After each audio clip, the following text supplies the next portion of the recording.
Auzu billahi mina sheytaani rajim bismillahi rahmaani rahim.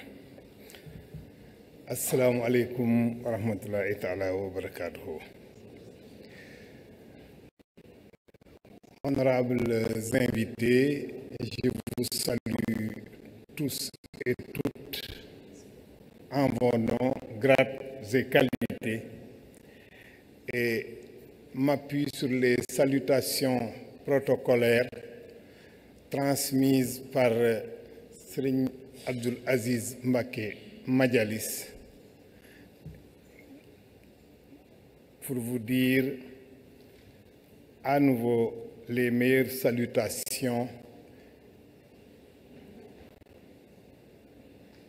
en rapport avec l'activité qui nous réunit aujourd'hui.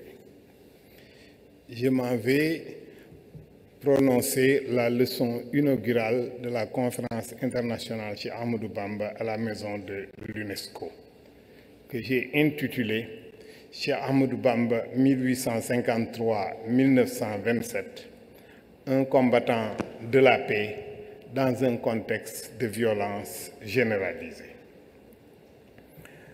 Je commencerai par citer le Cheikh lui-même, qui nous dit, je cite, « J'ai signé un pacte avec Dieu, de sorte que même si le Mahdi, le Messie donc, descendait sur terre, appelant au djihad par les armes, je ne l'aiderai point.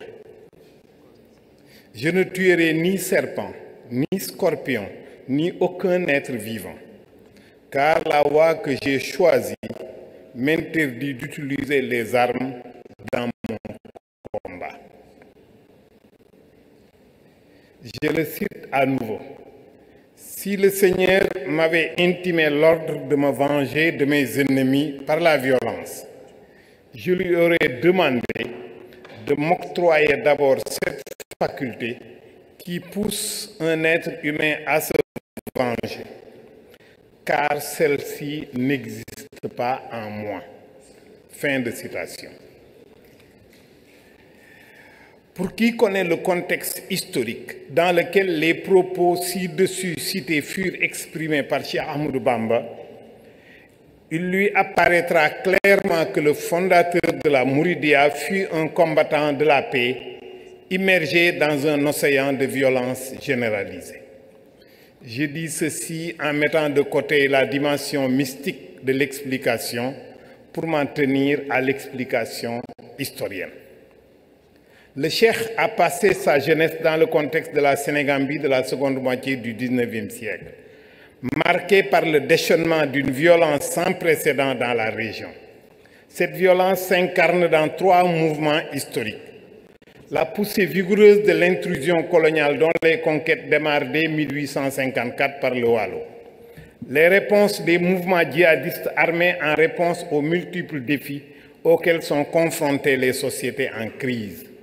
Le processus d'effondrement des États dynastiques au sein desquels la guerre civile est devenue la forme la plus courante de transmission du pouvoir.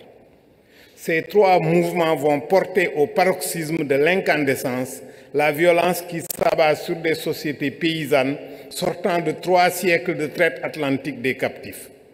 La question posée aux lettrés musulmans témoins de cette époque est la suivante. Quelle position adopter face au pouvoir établi de la colonie, des États théocratiques issus du djihad et des États dynastiques de cette seconde moitié du XIXe siècle?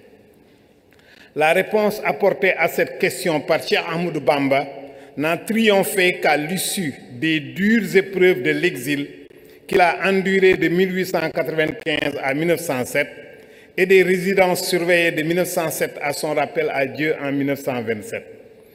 Il nous revient la tâche d'en dresser les principales étapes pour mettre en évidence comment ce parcours de vie, le Cheikh a conçu une culture de la paix et une philosophie et une pratique de l'éducation qui devrait inspirer le monde contemporain où le brutalisme régit de plus en plus les relations entre les États et celles au sein des sociétés. Saint-Louis du Sénégal, capitale des colonies françaises d'Afrique occidentale, On est le jeudi 5 septembre 1895, il est 11h30. Le Conseil privé, organe consultatif de la colonie, examine le rapport du directeur des affaires politiques sur l'influence considérable du marabout Ahmadou Bamba Mbaké, menaçant par ses agissements et par ceux de ses talibés de troubler la tranquillité de la région qui s'étend entre le Ferlo, le Bawol, le Kayor, le Ndiambour et le Waalo. J'ai cité le rapport Merlin. En somme, tout le nord de la zone d'influence de la colonie du Sénégal. Au terme de la lecture d'un réquisitoire d'une dizaine de pages dressé par Martial Merlin, directeur des affaires politiques, à partir d'informations fournies par les agents africains subalternes de l'administration territoriale coloniale, le marabout est introduit dans la salle du Conseil, informé de l'accusation qui pèse sur lui et interrogé sur des entreprises suspectes de sédition. Sans aucune possibilité d'appel, la sentence tombe à l'unanimité des membres présents du Conseil, suivant le réquisitoire de Merlin, et décide d'enlever Ahmadou Bamba, je cite, non seulement de la région où son action se faisait immédiatement sentir, mais du Sénégal même, et l'interner au moins pour quelques années dans un pays éloigné tel que le Gabon, où ses prédications fanatiques n'auront aucun effet. Fin de citation. Après un bref séjour à Dakar, où il fut incarcéré dans une prison dont il a gardé un très mauvais souvenir, le marabout est embarqué à bord du navire Ville de Pernambouc pour un exil qui dura 7 années au Gabon. Il revient au Sénégal en 1902 et est à nouveau exilé en Mauritanie jusqu'en 1907. Le Jazaouz Accord de Cheikh Moussaka rend compte de cette expérience de Cheikh Ahmadou Bamba, confronté à la violence et à l'arbitraire des autorités coloniales et de leurs agents subalternes autochtones. Replacer cette confrontation dans son contexte historique, c'est restituer les transformations majeures qui reconfigurent en profondeur les sociétés du nord de la Sénégambie des années 1880 à la Première Guerre mondiale. L'émergence de Cheikh Ahmadou Bamba comme figure religieuse suspecte aux yeux de l'administration coloniale survient à la fin du XIXe siècle. Tant d'incertitudes et de troubles en Sénégambie. La longue traite atlantique de plus de 4 siècles avait ruiné les bases sociales des États dynastiques de la Sénégambie, rendant inopérante leur héroïque résistance armée à la pénétration coloniale. Moins compromis dans les pratiques prédatrices de la traite que l'aristocratie séculière des monarchies. Quelques réformateurs musulmans ont opposé à la conquête coloniale une riposte armée plus durable qui s'est également révélée vaine. Les mouvements religieux se sont considérablement affaiblis en voulant tenir sur 2 fronts. D'une part contre les puissances européennes, mais aussi d'autre part face aux États dynastiques dont ils ont cherché à soumettre et convertir les populations par une violence qui s'est révélée souvent contre-productive. Les luttes de factions et les multiples interventions diplomatiques et militaires des puissances coloniales dans les affaires politiques des États de la région avaient abouti à vider de leur substance les institutions et les constitutions et à ruiner la crédibilité des souverains totalement délégitimés. Plus les élites politiques locales perdaient de leur pouvoir, plus elles traitaient avec brutalité les communautés paysannes déjà rendues exsangues par des siècles de traite esclavagiste. La violence, depuis longtemps principal facteur de régulation des conflits politiques, maintenait les différents États de la région dans une atmosphère de guerre civile permanente opposant les différentes factions aristocratiques en lutte pour le pouvoir. Les détenteurs de pouvoir cherchaient à conforter leur légitimité par une politique de cooptation des lettrés musulmans qui, en contrepartie des avantages ainsi acquis, acceptaient de fermer les yeux sur les pratiques prédatrices et illicites au regard des règles de l'islam et de la tradition. Les États du Waalo et du Cayor, soumis et démembrés, le gouverneur Henri Lamotte envoya les enfants de leur aristocratie déchue en formation au Maghreb pour les placer à leur retour à la tête des nouvelles provinces constituées de leur territoire d'origine. La situation au Baol, où Cheikh Ahmadou Bamba avait élu domicile, est assez illustrative de cette déliquescence des pouvoirs autochtones et de l'immixtion de la colonie dans les affaires intérieures de ces États. Illustre parfaitement cette situation chaotique l'accession au pouvoir de Tanor Dieng, un homme de poigne qui, légalement, ne pouvait prétendre au trône du Baol, mais il y parvint grâce à une imposante troupe armée qui semait la terreur dans tout le pays. Après avoir mis au pas ses adversaires politiques, il s'attaqua à tous les lettrés musulmans et guides religieux dont la popularité portait ombrage à son autorité. Les populations, en faisant allégeance au marabout, contrecarraient son projet de soumettre à son autorité exclusive les habitants du royaume. Les disciples de Cheikh Ahmadou Bamba, plutôt déterminés, devenaient l'une des cibles de ces attaques. L'événement le plus marquant passé à la postérité dans cette confrontation avec la nouvelle communauté eut lieu en 1894. Tanor exigea des disciples de Cheikh Ahmadou Bamba qu'ils abjurent leur allégeance au Cheikh pour reconnaître la suprématie de son autorité. Soumis à la torture, les disciples mourides refusèrent résolument de céder à ces injonctions. Sa mort, survenue quelques mois après, le 15 juin 1894, donnant le prétexte à Saint-Louis de supprimer la monarchie en divisant le Baol en deux entités administratives confiées à des membres de l'aristocratie initiés aux procédures et méthodes de l'administration française.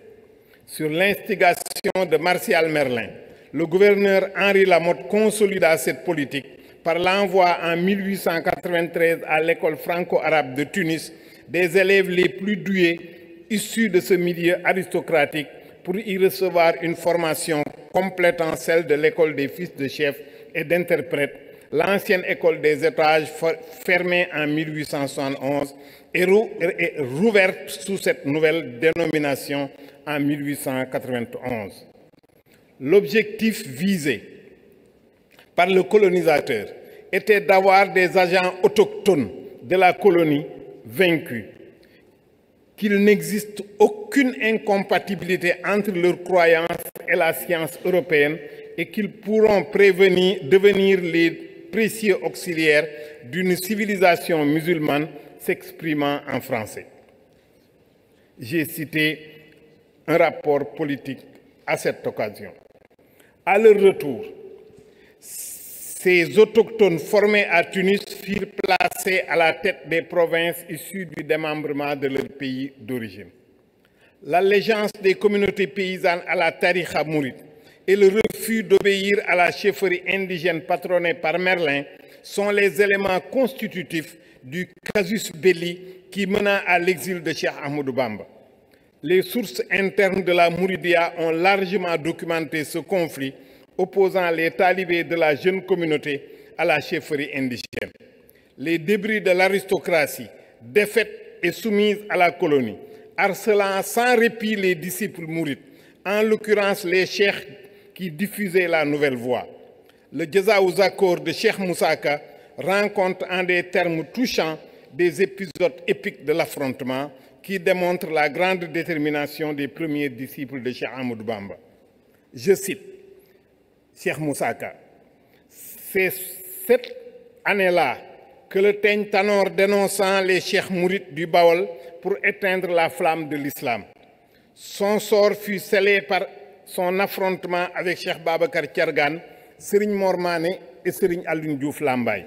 Ce jour-là, il les convoqua à la place publique de Lambaye, les soumit à la torture et leur fit injonction de se séparer de Cheikh Bamba, sinon je vais égorger tous les mourides. Serigne Momar Mané de lui rétorquer: tu mens, nous refusons de céder à tes menaces. Nous irons à Touba. Il est plus facile de te détrôner que de faire ce que tu viens de dire.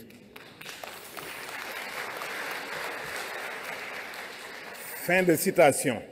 À la crise politique s'ajoutait la déconfiture des mœurs, l'intensification des pratiques prédatrices exercées sur les paysans sans défense les poussa à chercher un mode de vie alternatif dans les nouvelles communautés en formation, dont la Mouridia qui commençait à s'implanter solidement dans le Jolof et dans une moindre mesure dans le Baol. Quelques membres des classes dirigeantes, vaincus dans les luttes de faction, trouvèrent refuge auprès des leaders confrériques qui les initièrent à un autre sens de la vie, en rupture radicale avec le modèle aristocratique et sa violence dans lesquels ils avaient grandi. L'administration indigène du Baol oriental, soutenue par Merlin, poursuivit la politique de Tanordien à l'égard des Mourides, soumis à une stricte surveillance et qui se mua très vite en une violente répression.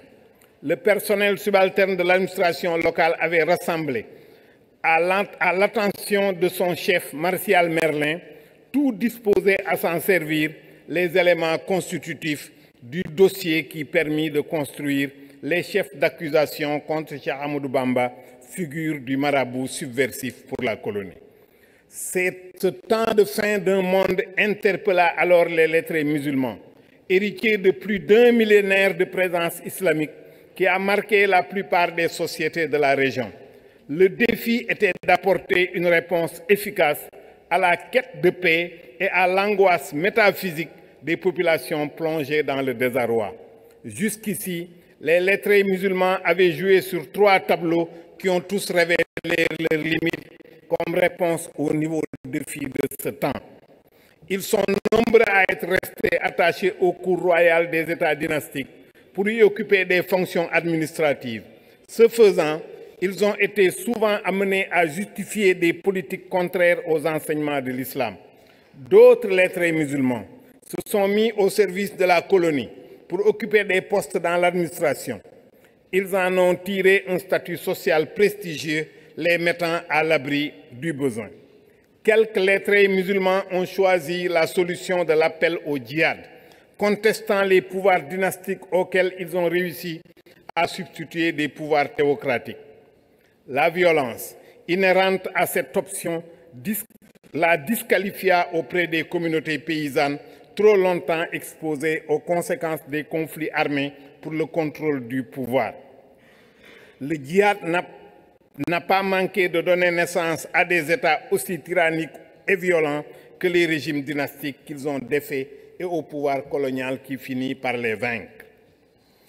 Une petite minorité de lettrés musulmans s'est alors mise à explorer une 4e voie plutôt inédite dans la région. Tournant le dos à tous les pouvoirs établis, ils se sont mis à une relecture des textes religieux pour développer une critique radicale de ce monde en désordre. Cheikh Ahmadou Bamba s'est révélé au cours des années 1880 comme le plus fécond et le plus déterminé de ces lettrés à proposer et à vivre une alternative adossée sur une réforme totale qui n'épargnait aucun aspect de la vie sociale, réforme qui l'amena à fonder sa propre voie soufie ou tariqa. Pour ce faire, le cheikh a dû quitter le village de son père Mbacké Kadior et après un bref séjour à Mbacké Bawol, le berceau familial, il alla fonder Darou Salam, la demeure de la paix, village au nom emblématique de la solution qu'il propose de déployer, suivant les canons d'une lecture rigoureuse de l'islam. Ceci en s'extrayant du monde en décrépitude sous le contrôle des pouvoirs soutenus par certains guides religieux plus préoccupés de prestige personnel et d'accès aux richesses matérielles. Il fonde alors une communauté nouvelle par le moyen de l'éducation spirituelle, la tarbiya, de la formation scientifique, tahlim, et de la pratique religieuse, divorçant avec les usages de l'islam en cours dans la colonie et les espaces encore sous le contrôle des pouvoirs dynastiques qu'il a radicalement refusé de servir. Des voix plus autorisées que la mienne et des experts mieux outillés sur la question reviendront sûrement sur les bases spirituelles et doctrinales comme sur l'expression de la non-violence dans la vie du cheikh. Dans son Khasaïd intitulé Safar, il explique clairement comment il est parvenu à la paix qu'il vit dans toute sa plénitude. L'action vertueuse dans mes rapports aux humains en tant que créatures d'Allah, subhanahu wa ta'ala, nous indique-t-il, le sens de la compassion et du pardon qui m'habitent en permanence conduisent inexorablement sur le chemin de la paix. Par ses enseignements et par sa conduite exemplaire, Serigne Touba a enseigné que la violence n'est pas la solution pour arrêter la violence. Il n'avait de cesse de rappeler que ni l'offenseur qui porte tort, ni le rancunier qui cherche vengeance, aucun des deux ne peut vivre en paix. Kuy tooñ du am jàmm, kuy fayu du am jàmm.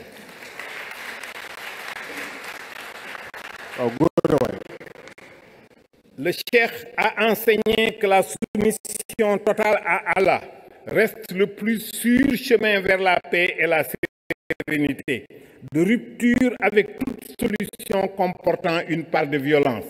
L'amour fusionnel au divin qui en a résulté appelle par nécessité l'amour des humains en tant que créature divine.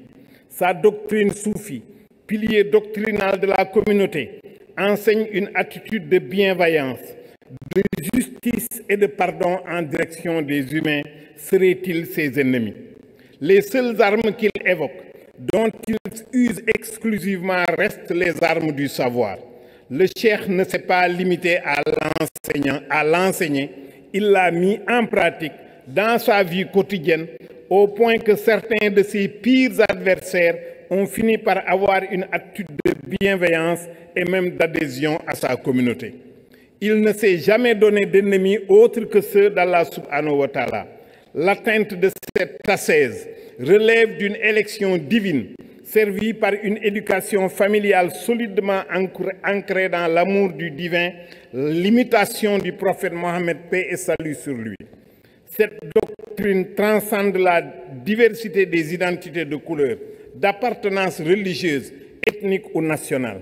Elle est solidement ancrée dans l'universel. Sous ce rapport, le cheikh reste fidèle aux enseignements de son modèle, le prophète Mohammed sallallahu alayhi wa sallam, paix et salut sur lui. Cheikh Ahmadou Bamba Mbacké, également connu sous le nom de Khadim Rassoul, serviteur du prophète, a vu le jour dans une famille réputée pour son attachement à l'enseignement et aux valeurs religieuses. Il vit le jour en 1853 à Mbacké Bawol, village fondé par son arrière-grand-père Maharam Mbacké à la fin du XVIIIe siècle. Le jeune Ahmadou Bamba est d'abord confié à son oncle Tafsir Mbacké Ndoumbé, qui l'initia à la lecture du Coran, qu'il mémorisa très jeune. Son cursus scolaire est interrompu par la guerre sainte de Maba Diakhou, qui en 1860 pénètre dans les États du nord-ouest de la Sénégambie. La famille Mbacké, comme de nombreuses autres familles maraboutiques, fut obligée d'émigrer dans le RIP, au Saloum, sur injonction des djihadistes en guerre contre les régimes dynastiques et la colonie. Installé au village de Porokhan, son père Momar Anta Sali Mbacké y dirige une école coranique qui compte les enfants de Maba Diakhou parmi ses élèves. En 1867, à la suite de la défaite de l'armée musulmane, Momar Anta Sali retourna à Patar dans le Cayor où il est nommé Qadi, juge musulman du royaume. Le jeune Ahmadou Bamba, resté à Porokhan, poursuivait ses études auprès d'un de ses oncles. Au moment où sa mère est rappelée à Dieu, il est déjà fort avancé dans les études religieuses. Il rejoint son père au Cayor, où il consolide ses compétences à la lexicologie et à la versification auprès du fameux lettré musulman Madiakhaté Kala, puis à la littérature et à la logique chez Mohamed Ad-Daymani, un érudit maure. Autour de ses 20 ans, Cheikh Ahmadou Bamba s'était déjà familiarisé avec les différentes branches du savoir religieux et de la science mystique. Toutes les sources concordent sur la précocité de ses performances académiques et de son orientation vers une vie spirituelle contemplative. Il ne manque pas d'adresser une vive critique aux marabouts qui sont ses contemporains en des termes très durs. C'est un fait évident que la plupart des cheikhs de notre époque, je le cite, sont des tartuffes. Il y en a parmi eux qui ont une propension à dominer les gens, cherchant sans scrupule à subjuguer les esprits par leur ascendant. Ces vilains rusés, se targuant de perfection et de sainteté, accablent les gens par leurs multiples exposés religieux. Fin de citation. En 1881, date du rappel à Dieu de son père, il était déjà un fin lettré musulman, réputé pour son érudition, sa piété et sa distance vis-à-vis des pouvoirs établis. Poursuivant ses méditations soufis, il entreprit un voyage qui le conduisait à Saint-Louis et en Mauritanie pour visiter les grands centres scientifiques et spirituels de la Khadiriya. C'est en ces années qu'il fonda à quelques encablures de Mbacké Bawol le village de Darussalam dont nous avons déjà parlé, puis Touba l'a félicité en 1888-89. La localisation de ces villages dans des endroits relativement excentrés par rapport à l'espace colonial et sa popularité firent du cheikh le suspect par excellence pour un ordre politique encore peu assuré de son autorité sur des populations de plus en plus attirées par les enseignements du fondateur de la Mouridia. Le rapport accusatoire soumis par Merlin au conseil privé, chargé de statuer sur le sort de Cheikh Ahmadou Bamba le 5 septembre 1895, ne laisse planer aucun doute sur les certitudes de son autorité quant au danger que constitue le leader de la nouvelle communauté. Il presse le gouverneur de prendre la mesure urgente d'exiler Ahmadou Bamba pour ramener le calme dans le Ndiambour, le Djolof et l'Est du Baol. Les éléments réunis constituent pour les autorités coloniales autant de preuves du projet subversif du leader religieux dont les supposés agissements fabriqués de toutes pièces ne laissent à leurs yeux aucun doute quant à ses intentions. À partir du 5 septembre 1895, Cheikh Ahmadou Bamba endura 11 années d'exil au Gabon, puis en Mauritanie, 20 années de résidence surveillée au Sénégal, à Thiéyène, 1907-1912, ensuite à Diourbel, 1912-1927. Déjouant le pronostic des autorités coloniales, les contemporains du cheikh ont lu dans ces années d'épreuves surmontées la preuve de la puissance de sa baraka. Mus par différents mobiles, les uns en quête de guides spirituels, les autres à la recherche d'une alternative à l'insupportable situation coloniale, des éléments de tous les groupes sociaux sont attirés par ce marabout singulier, par ses rapports avec les pouvoirs établis et par sa pratique religieuse et son éthique sociale. Pour ses contemporains, le cheikh a victorieusement affronté l'injustice et l'arbitraire du pouvoir colonial. La victoire est d'autant plus éclatante qu'elle est acquise sans armes, autres que la science et la crainte révérentielle. Les capacités du cheikh exercèrent une attraction exceptionnelle sur des masses d'hommes et de femmes pour qui le saint homme est le détenteur de la puissance mystique, apte à contenir les méfaits de l'intrusion coloniale et la rapacité de la chefferie indigène. Sa popularité croissante inquiéta l'autorité coloniale qui décida de l'exiler à nouveau en Mauritanie. À partir de juin 1903, Cheikh Ahmadou Bamba est maintenu en résidence obligatoire à South Elman, chez Cheikh Sidia Baba, un des chefs spirituels de la Khadriya et ami de la colonie. Le résultat attendu de cet exil est d'amener le marabout à prendre exemple sur l'attitude accommodante des cheikhs morts. En 1907, il est rapatrié et mis en résidence à Thiéyène dans le Djolof. L'afflux des pèlerins fut tel que l'administration dut agréer la demande exprimée par le cheikh de s'établir à Diourbel en 1912. Toutefois, il y est maintenu en résidence surveillée. La communauté qu'il est en train de constituer reçoit des adeptes de tous âges, venant des milieux sociaux les plus divers. Pour la doter d'un minimum de cohésion, il fallut assurer leur socialisation en prenant en compte ces diversités. Le modèle mis en œuvre comportait 3 étapes inspirées du modèle d'élévation soufi. La tarbiya, éducation de l'âme, la tarqiya, élévation de l'âme, et la tasfiya, ascension vers la purification de l'âme. Au-delà de la soumission islam, il s'agit de gravir les échelons qui mènent à l'ascèse, au dévouement, où la vraie foi, iman, et même mieux du don de soi intégral, ihsan. L'éducation reçue participe à l'intériorisation de l'identité confrérique. Cet enseignement qui ne sépare jamais l'énoncé doctrinal du culte du travail expose une vaste typologie de règles de politesse fondées sur la notion d'héritage prophétique. Il illustre avec précision les étapes et les épreuves redoutables du voyage spirituel. En 1917, déjà plus de 500 cheikh mourides sont chargés de la diffusion du modèle dans les différentes régions du Sénégal. La Mouridia de Cheikh Ahmadou Bamba résulte donc de sa décision prise de s'élever au-dessus des contingences d'un monde rendu invivable par la décrépitude de ses valeurs et ravagé par les effets dévastateurs de la traite atlantique des esclaves et de la mainmise coloniale sur la Sénégambie. Aucune des solutions de sortie de crise dont il a fait l'expérience dans sa jeunesse, guerre sainte islamique, résistance des pouvoirs dynastiques, compromis avec la colonie, ne donnait satisfaction aux lettrés qu'il était, nourris par les sources de l'islam et les textes des penseurs soufis.